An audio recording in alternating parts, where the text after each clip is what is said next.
O'sha mashhur Playboy hamda uni go'zal quyonchalar haqida jirkanch tafsilotlar. Playboy jurnali 1953-yilda nashriyotga chiqarilgan. Uni asoschisi Hugh Hefner.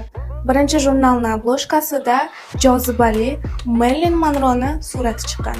Hugh Hefner Marilyn Monroeni shunchalik yaxshi ko'rganidan, uni vafotidan keyin meni aynan Marilyn Monroeni yoniga ko'minglar deb etib ketgan va естественно uni Marilyn Monroeni yoniga ko'mishgan.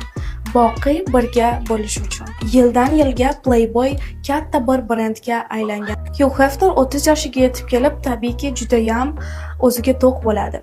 Katta qasr sotib oladi va o'zi yoqtirgan model quyonchalarini uyda yashashga taklif qiladi. Va aynan shu qasrda aqlga sig'mas, juda ham jirkanch vechirinkalar bo'lib o'tadi. Bu vechirinkalarga oddiy odamlar kirisha olmagan, faqat